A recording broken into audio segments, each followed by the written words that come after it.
Good morning, everybody. How's it going? It is morning. It is very early. It's before 7 a.m.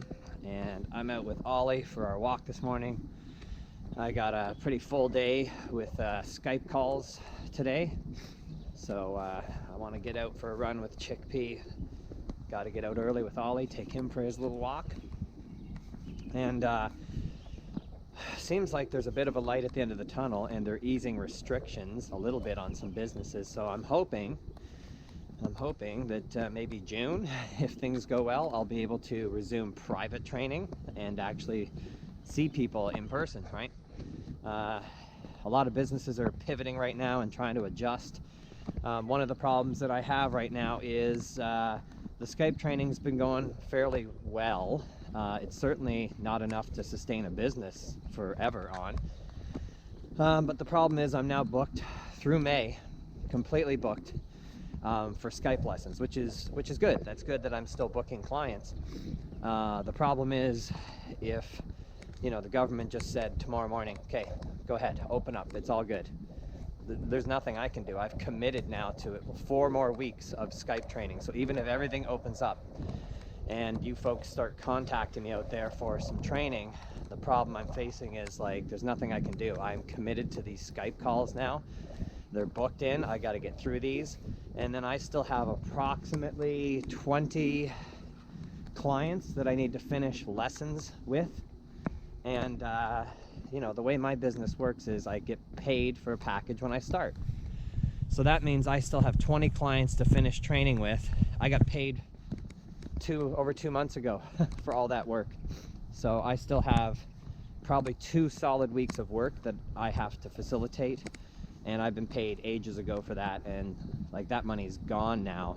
So I still have 2 more weeks before, after we open up, to finish those appointments before I can even start booking new appointments on top of that. So it's going to be a while until I can get back to regular training with everybody out there. So in today's video, I wanted to talk a little bit about expectations with your dog, because I would say that's probably one of the biggest issues that I see when I'm helping a client out, is their expectations. So let's be honest about some stuff. Now, when I do these videos for you guys, when I'm chatting about dog training or giving some advice on my walk, I might have a loose idea that morning when I head out and I grab my GoPro. I'm like, oh, you know what, I should talk about this a little bit, but I don't script any of this, so sorry if sometimes it gets a little bit rambly.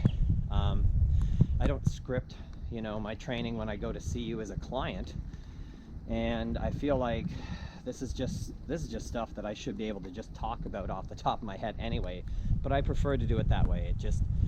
It comes off more natural for me than trying to remember some sort of script or something that I had planned to say.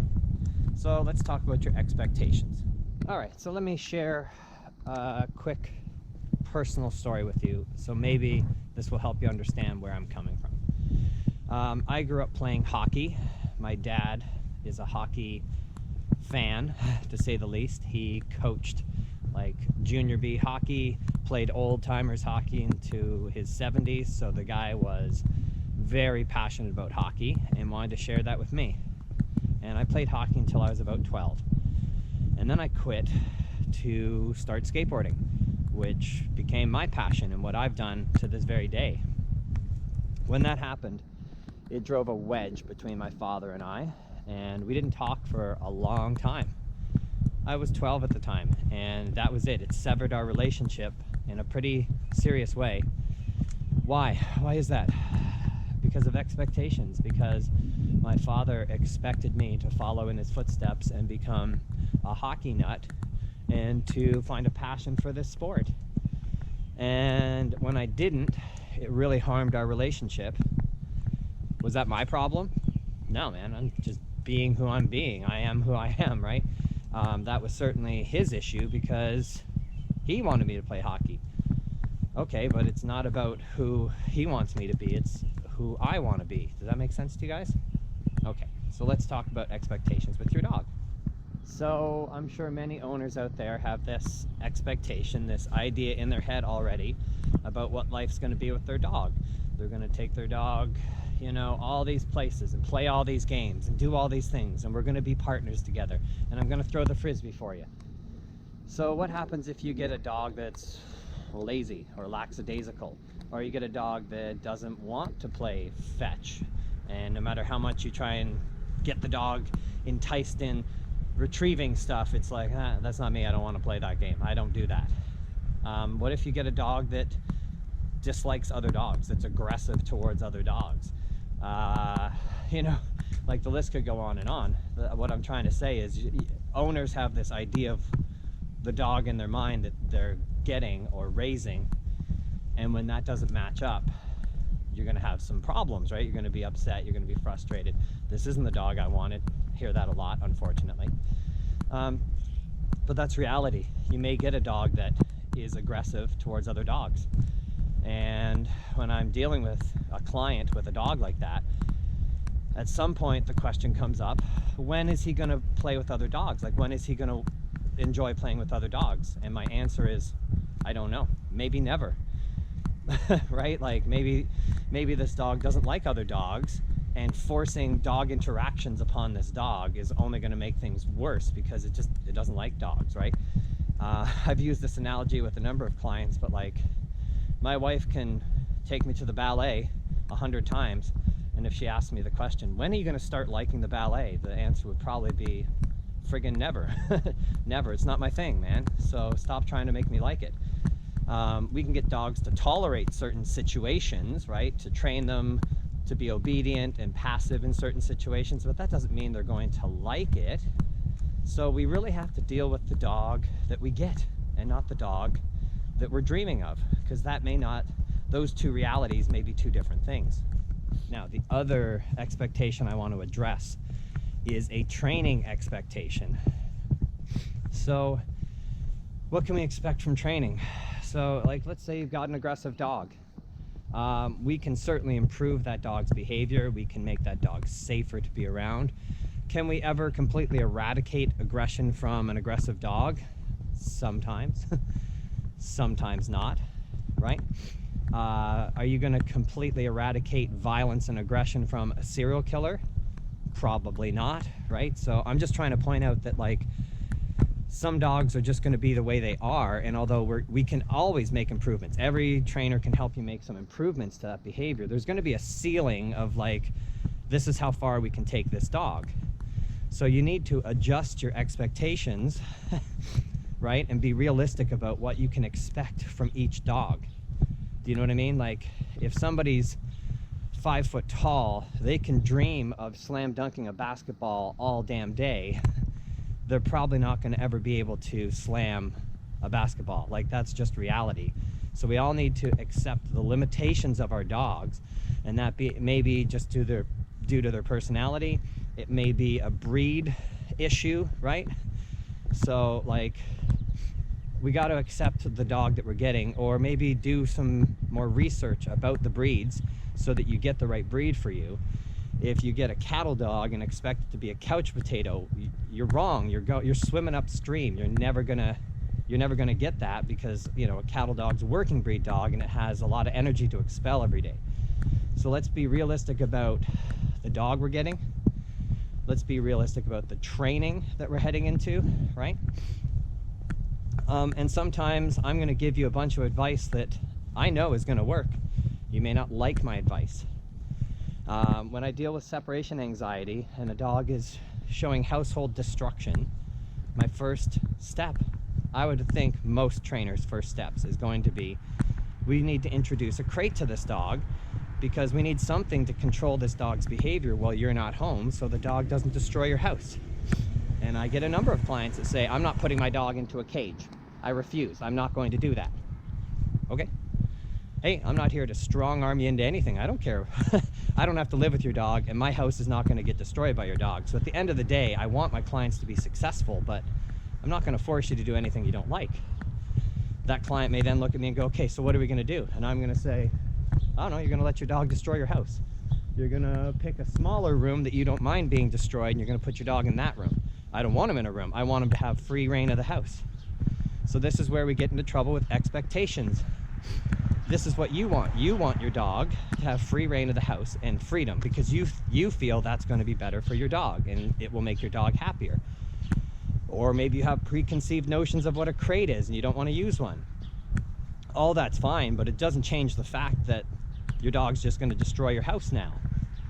So often I have to come in and give some advice, come on buddy, that the client may not like.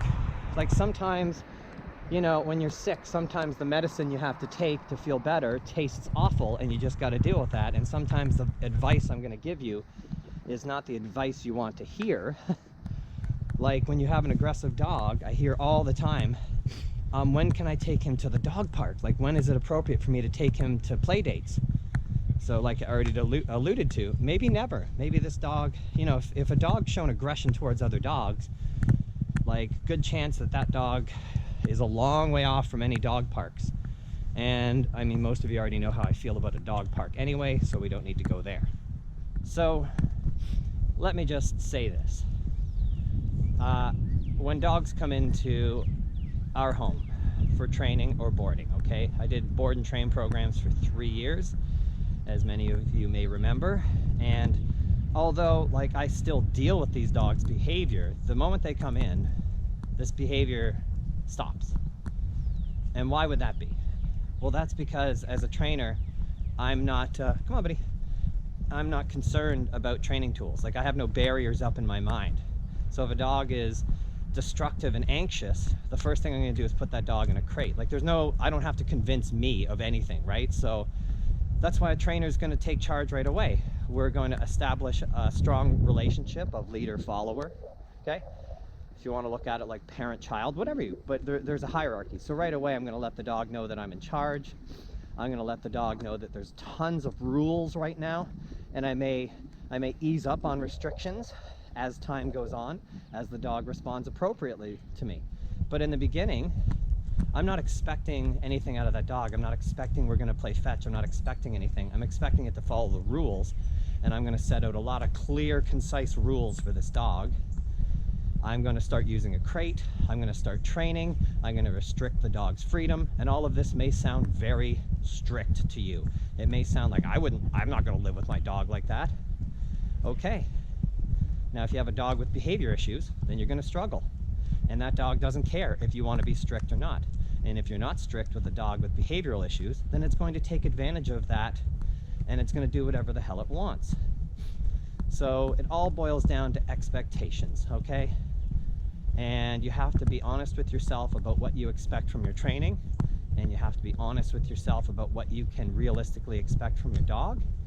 And if certain training advice doesn't sound good to you and you're not getting results, then you need to learn to live with the behavior. It's that simple, right? Either we're going to take steps to control the dog, and those may be steps that you don't want to do, like crate training your dog or adding corrections into training, things like that. But that's okay. Your dog doesn't care. If you're too fluid and loose with your dog and it's allowed to do these behaviors, it's going to continue. So it's not dependent on what you want. It's dependent on what the dog needs to be successful. Okay? So when you get a dog, leave your expectations, you know, at the curbside for now. See what kind of dog you have, work with that dog, see what its good attributes are, see what kind of games it might want to play, and you're going to have to adjust to the dog you have, not the dog you wished you had. Okay? All right, guys. Sorry, this is a long-winded one today. I know that. But this is a huge topic, and it's something that comes up in almost every single conversation with the dog owner, is what they can expect from training and what they can expect from their dog. So I thought I would talk a little bit about this to maybe set all of you thinking on the right path. Okay, we'll talk to you later.